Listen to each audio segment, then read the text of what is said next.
სკოლაში. გაუშვით კავკასიაში უყურებ რა პრობლემაა. საზოგადოებრივი აუწყებელია რატო მე არ ვიცი როგორი პრობლემაა. მე ხო არა ვარ საზოგადოებრივი ასისტენტი. რანაირი ჟურნალისტი ვარ, რადის საზოგადოებრივი აუწყებელია. საგნახოს სათუმელმა, საგნახოს. აბა თქვენ თვითონ ხულოში ან მის მეზობელს არ აინტერესებს. და რა პრობლემაა ვერ ამ საქართველოში ხომ ხულოში და მესტიაში და ცაგერში როგორი პრობლემა არის ერთადერთი რომ ხულოში და მესტიაში და ცაგერში არ იქნება გაგებული ეს საკითხი ეს არის პრობლემა ნებისმიერ სხვა საკითხთან გექნებათ უფლება რომ გამოთქვათ ბატონოშოთა უკეთოთ მესტიაში საქართველოს მოქალაქეები არ ეს არის ძირითადი პრობლემა მე კი ბატონო ეხლა მაშინ მივაყარებოთ ეს პრობლემა როგორ მოვაყაროთ და დავიშალოთ მოკლედ ყოდი ისე მე ის ფასო რას ვფიქრობ ხო რატომ მინდა ხანდახან რომ პოლიტიკური კლასისგან მოწყვეტით განვიხილოთ ეს საკითხი პოლიტიკურ კლასში გულისხმობ ყველას ხელისუფლებასაც და არახელისუფლებასაც ვიმეორებ მედია საკლია რეზისტენტულობა ის მას არ აქვს დაქვეითებული აქვს ძალიან დაწოლისადმი და სულ ერთია ვინ დააწვება პოლიტიკოსები თუ სხვა წრეების წარმომადგენლები წინააღმდეგობის გაწევის უნარი შეიძლება პოლიტიკოსის ზარი საერთოდ არ ჭირდებოდეს რა პროდიუსერს ხო მენეჯერს რედაქტორს ისე იყოს აი უსიტყვოდ იყოს მის ნებასთან შენიფთული საერთოდ არ ჭირდებოდეს ეს არის პრობლემა მედიაში არც ნიშნის მოგებით ვამბობ ამას და არც არანაირი განწყობით ვცდილობ რაღაც ნეიტრალური აღწერი ვიყო და სიმართლე გითხრათ ეხა არც დრო არის იმაზე სალაპარაკოთ ეს ვითარება როგორ უნდა დაიძაბეს მაგრამ ერთ გზას ეს ბილიქს მონიშნავდი ჩემი ჯგუფი ჩემი აზრით ეს არის მოდი შიგნით ჟურნალისტებსა და დამქირავებლებს შორის ურთიერთობის მაქსიმალური ლეგალიზება მაქსიმალურად გადატანა ამ საკითხისა კონტრაქტების სივრცეში თქვენ კონტრაქტი გაქვთ ალეკო აქ არა აი ამაშია პრობლემა მე რატო ჩაგრავენ ხო არა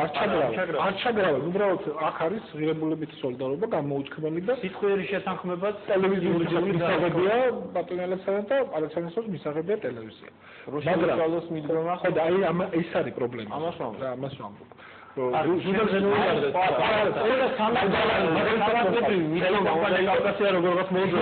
არის დაუცველი დაუცველო შრომითი კოდექსია ისეთი რომ რატომ კონტრაქტი კონდეს აი კატეგორიაზე დაუჯერებ პრეტენზიები კი ბატონო შრომითი კოდექსი ნამდვილად მაგრამ შრომითი კოდექსი არ ამბობს რომ კონტრაქტები არ უნდა იყოს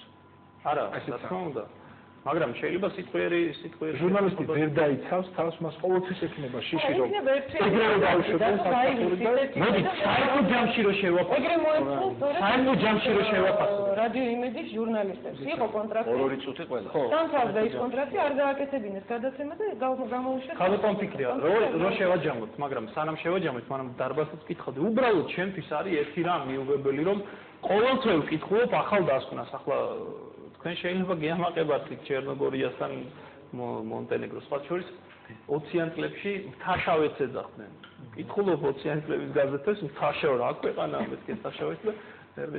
ჩერნოგორიას თარგმნე და მივხვდი რაზეც იყო საუბარი თურქეთის. სულ არ მომწონს პრობლემა. ყოველთვის რაღა ყოველთვის გამოდის დასკვნა Human Rights Watch-ის რეპორტერების აზრების გარეშე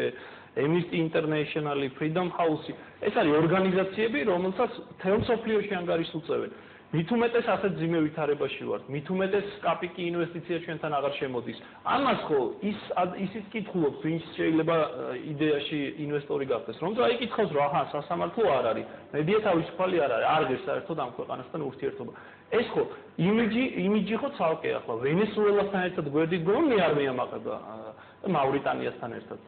თქვენ შეიძლება გიამაყებოთ ბატონშოთა. ეს არის ვენესუელის ხალხმა უგო ჩავეს უარი უთხრა რეფერენდუმზე მის საპრეზიდენტო ვადის მესამე საპრეზიდენტო ვადაზე და დაუშვებელ გაგრძელებაზე. აი ხო უჩევენ. პირველ ტურში უარი უთხრა ქართველმა ხალხმა ამაზე ვისაუბროთ ჩაიწერა მაგაში ნამდვილად უარი უთხრა რა.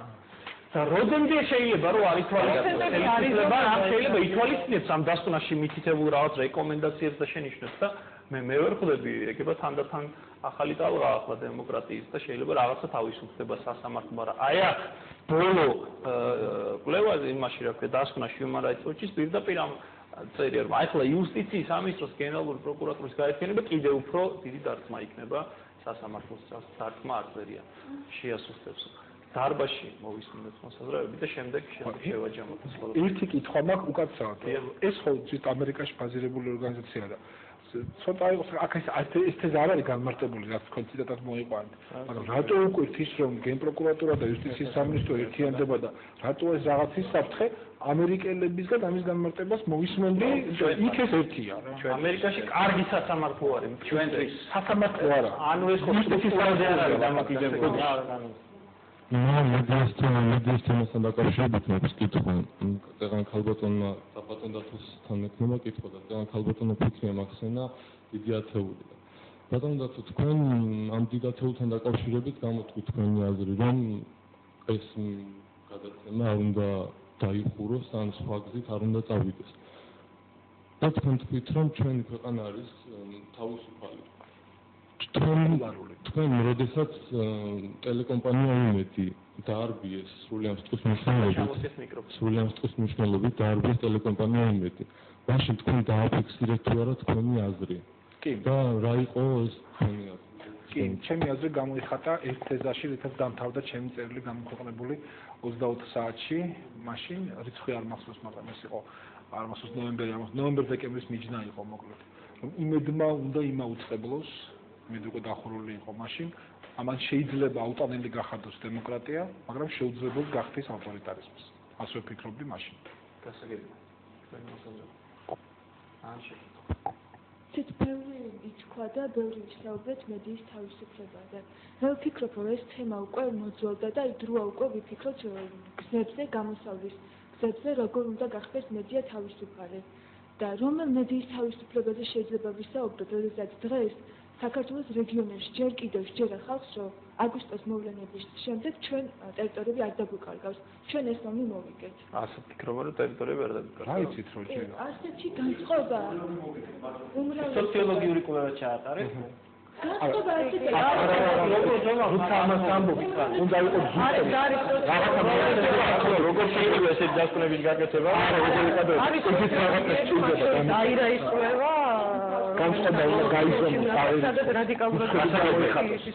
მაგათო და არა მაინც სისტემა შეკითხვა მაქვს ესეთი ასევე ვქვა რა საქართველოში ეფექტური სამართლებრივი მექანიზმები საკანონმდებლო რომ დაცული იყოს ნებისმიერი ჟურნალისტი მასზე ზეწოლისაგან თუ არის ესეთი კანონი სპეციფიური ჟურნალისტების ასაცავად ეს ერთი და მეორე ბატონო პრეზიდენტმა განაცხადა რომ აგვისტოს მოვლენები ეს არის არასწორი ტერმინი და სანაცვლოდ უნდა გამოვიყენოთ ომი თუ ბრძოლა თავისუფლებისათვის მიგაჩნიათ თუ არა რომ ეს არის მედიაზე და ზოგადად საჯარო დისკუსიებზე